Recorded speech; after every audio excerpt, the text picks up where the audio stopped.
Trace map বা মাটিৰ ভূ নক্সা আপুনি মোবাইলতে এতিয়া উপলব্ধ হৈছে। আপুনি মোবাইল ফোনৰ জৰিয়তেই আপুনি আপোনাৰ মাটিৰ ভূ নক্সা বা ট্ৰেছ মেপখন উলিয়াই ল'ব পাৰিব।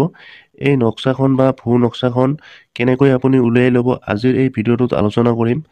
আপুনি আপোনাৰ মাটিৰ নক্সাখন এতিয়া আৰু চাৰ্কল অফিচত গৈ উলিয়াই ল'ব নালাগে। এতিয়া মোবাইল ফোনৰ জৰিয়তেই আপুনি আপোনাৰ ভূ নক্সাখন উলিয়াই ল'ব পাৰিব আৰু ইয়াৰ বাবে আপুনি কোনো CSC চেণ্টাৰ বা চাৰ্কল অফিচত যাব নালাগে। আপুনি মোবাইল ফোনৰ জৰিয়তে উলিয়াই ল'ব পাৰিব। কেনেকৈ ওলাব আজিৰ এই ভিডিঅ'টোত সকলো প্ৰচেছ দেখুৱাই দিম, গতিকে ভিডিঅ'টো স্কিপ নকৰাকৈ শেষলৈ চাই থাকিব।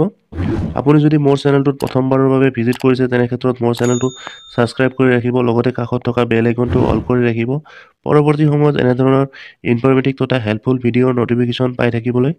তেন্তে দেৰি নকৰি মূল ভিডিঅ'টোলৈ আগবাঢ়িছোঁ। আপুনি কেনেকৈ আপোনাৰ মাটিৰ ভূ নক্সাখন উলিয়াই ল'ব চাওঁ আহক। ইয়াৰ বাবে আপুনি মোবাইল ফোনৰ ক্ৰম ব্ৰাউজাৰত গৈ আপুনি টাইপ কৰিব ৰেভিনিউ আছাম। টাইপ কৰি দিয়াৰ লগে লগে আপোনাৰ সন্মুখত এনেকুৱা এটা পেজ খোল খাই আহিব। এই পেজটোত আপুনি অলপমান স্ক্ৰল ডাউন কৰি তললৈ অহাৰ পিছত আপুনি দেখা পাইছে প্ৰথম যিটো লিংক দেখা পাইছে ৰেভিনিউ আছাম, ইয়াত আপুনি ক্লিক কৰি দিব। লগে লগে আপোনাৰ সন্মুখত এনেকুৱাকৈ পেজটো খোল খাই আহিব। ইয়াতে আপুনি অকণমান সময় ৱেইট কৰাৰ লগে লগে আপোনাৰ সন্মুখত এটা নতুন পেজ খোল খাই আহিব। স্ক্ৰল ডাউন কৰি যেতিয়া তললৈ আহিব, ইয়াতে বহুকেইটা ছাৰ্ভিচ দিয়া আছে। তাৰ ভিতৰত আপুনি স্ক্ৰল ডাউন কৰি তললৈ আহিব। ইয়াত আপুনি দেখা পাইছে ভূ নক্সা। এই ভূ নক্সা অপশ্যনটোত আপুনি ক্লিক কৰিব। ক্লিক কৰি দিয়াৰ লগে লগে আপোনাৰ সন্মুখত আকৌ এটা নতুন পেজ খোল খাই আহিব। এই পেজটোত অহাৰ পিছত আপুনি আপোনাৰ গাঁওখন বিচাৰি ওলাব লাগিব। এই গাঁওখন ওলোৱাৰ পিছত আপোনাৰ ডাক নম্বৰটো বিচাৰি ওলোৱাৰ পিছতহে আপুনি ট্ৰেছ মেপখন পাই যাব বা আপোনাৰ ভূ নক্সাখন পাই যাব, মাটিৰ নক্সাখন পাই যাব। প্ৰথমতে আপুনি আপোনাৰ ডিষ্ট্ৰিক্টখন চিলেক্ট কৰি ল'ব। আপোনাৰ যিখন ডিষ্ট্ৰিক্ট হয় সেইখন আপুনি চিলেক্ট কৰি ল'ব। ডিষ্ট্ৰিক্টখন চিলেক্ট কৰি লোৱাৰ পিছত চাব ডিভিজন চিলেক্ট কৰি ল'ব। চাব ডিভিজন চিলেক্ট কৰাৰ পিছত আপুনি তলত দেখা পাইছে চাৰ্কল, ইয়াতে আপুনি ক্লিক কৰিব। আপোনাৰ চাৰ্কল অফিচটো চিলেক্ট কৰিব।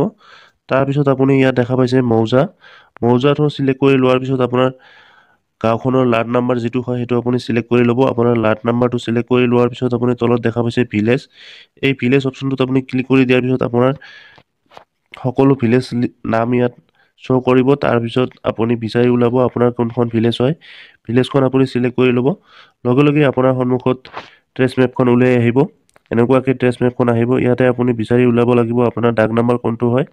আপুনি যেতিয়া ডাক নাম্বাৰটো বিচাৰি পাব, ডাক নাম্বাৰটো বিচাৰি পোৱাৰ লগে লগে আপুনি ডাক নাম্বাৰৰ ওপৰত আপুনি ক্লিক কৰি দিব। ক্লিক কৰি দিয়াৰ লগে লগে আপোনাৰ সন্মুখত এনেকুৱাকৈ আহিব। ইয়াতে আপুনি স্ক্ৰল ডাউন কৰি তলত আহিব। মাটিডোখৰ কাৰ নামত আছে আৰু কিমান বিঘা মাটি আছে সকলো ইয়াত দিয়া থাকিব। তাৰপিছত আপুনি স্ক্ৰল ডাউন কৰি তলত আহিব। ইয়াত দেখা পাইছে মেপ ৰিপৰ্ট, ক্লিক কৰি দিব। লগে লগে আপোনাৰ সন্মুখত এনেকুৱাকৈ পেজটো খোল খাই আহিব। স্ক্ৰল ডাউন কৰিব। এইখিনি স্ক্ৰল ডাউন কৰাৰ পিছত ইয়াত দেখা পাইছে শ্ব' ৰিপৰ্ট PDF, ইয়াত আপুনি ক্লিক কৰিব।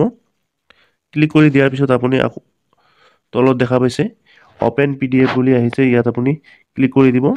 ক্লিক কৰি দিয়াৰ লগে লগে আপোনাৰ সন্মুখত PDFটো ডাউনলোড হ'ব। ডাউনলোড হোৱাৰ পিছত আপুনি PDFটো অপেন কৰি ল'ব পাৰিব। মই আপোনাক দেখুৱাই আছোঁ PDFটো অপেন কৰি। PDFটো অপেন হোৱাৰ পিছত আপোনাৰ সন্মুখত এনেকুৱাকৈ আহিব। ইয়াতে আপোনাৰ ট্ৰেছ মেপখন দিয়া থাকিব। আপোনাৰ গাঁওখনৰ নাম আৰু ডিষ্ট্ৰিক্ট সকলো ইয়াত লাট নাম্বাৰৰ সৈতে সকলো দিয়া থাকিব।